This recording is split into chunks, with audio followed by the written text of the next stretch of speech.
हरे कृष्णा। एक बार की बात है, एक बुजुर्ग महिला की मृत्यु हो जाती है।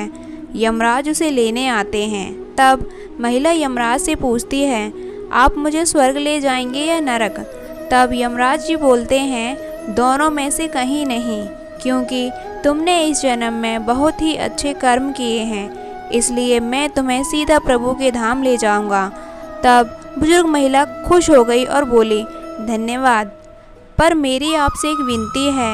मैंने यहाँ धरती पर स्वर्ग नरक के बारे में बहुत ही बातें सुनी हैं, तो क्या मैं एक बार इन दोनों जगह को देख सकती हूँ? तब यमराज बोलते हैं, तुम्हारे अच्छे कर्म हैं, इसलिए मैं तुम्हारी यह इच्छा अवश्य पूरी करूँगा। चलो हम स्वर्ग और नरक के रास्ते से होते हुए प्रभु के धाम चलेंगे। तब दोनों चल पड़ते हैं। सबसे पहले नरक आया और नरक में बुजुर्ग महिला ने ज़ोर ज़ोर से लोगों के रोने की आवाज़ सुनी।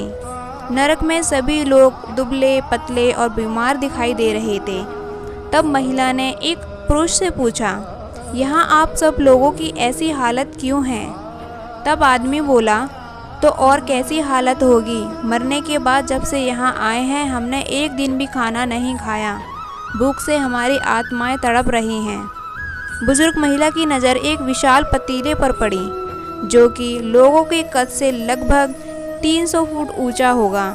उस पतीले के ऊपर एक विशाल चम्मच लटका हुआ था। उस पतीले में से बहुत ही शानदार खुशबू आ रही थी। बुजुर्ग महिला ने उस आदमी से पूछा, इस पतीले में क्या है? तब आदमी मायूस होकर बोला, ये पतीला बहुत ही स्वादिष्ट खीर से हर समय भरा रहता है। बुजुर्ग महिला ने पूछा, अच्छा, इसमें खीर है तो आप लोग पेट भर के ये खीर क्यों नहीं खाते? भूख से क्यों तड़प रहे हैं? आदमी रो रो कर बोलने लगा, कैसे खाएं? ये पतीला 300 फीट ऊंचा है और हम में से कोई भी उस पतीले तक नहीं पहुंच पाता। बुजुर्ग महिला को उन पर तरस आ गया। सोचने लगी, बेचारे खीर का पतीला होते हुए भी भूख से बेहाल हैं। शायद ईश्वर ने इन्हें यही दंड दिया होगा। यमराज बुजुर्ग महिला से बोले, चलो अब हमें देर हो रही है। दोनों चल पड़े और कुछ दूर चलने पर स्वर्ग आया। वहां जाकर बुजुर्ग महिला ने सबकी हंसी देखी और खिलखिलाने की आवाज़ सुनी। तब सब लोग खुशी दिखाई दे रहे थे। उनको खुश देखकर बुजुर्ग महिला भी खुश हो गई। पर वहां स्वर्ग में भी बुजुर्ग महिला की नज़र वैसे ही 300 फुट ऊंचे पतीले पर पड़ी जैसा कि नरक में था। उसके ऊपर भी वैसा ही बड़ा सा चम्मच लटका हुआ था।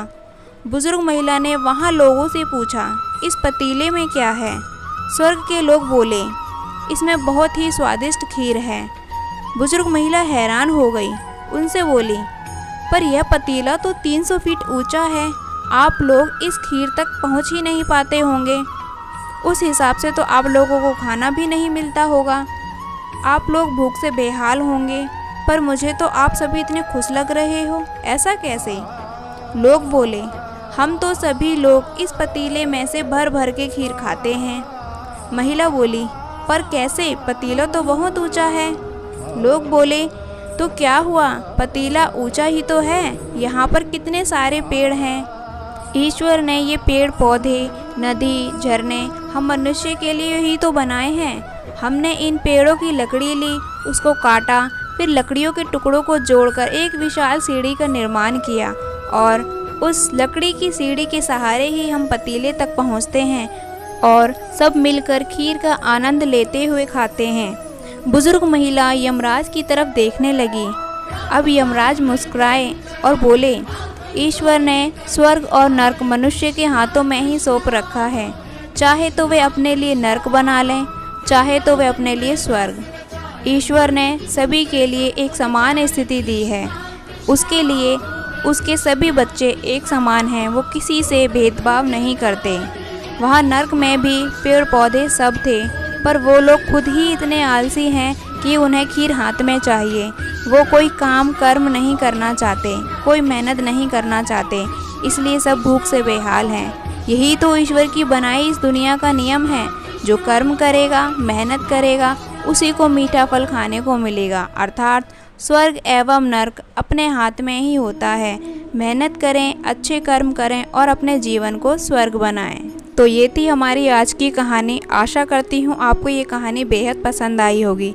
कमेंट में जाकर जय श्री कृष्ण अवश्य लिखें और साथ ही हमारे इस चैनल को अभी तक अगर आपने सब्सक्राइब नहीं किया है तो अभी करें और साथ में बेल आइकन को प्रेस ज़रूर करें।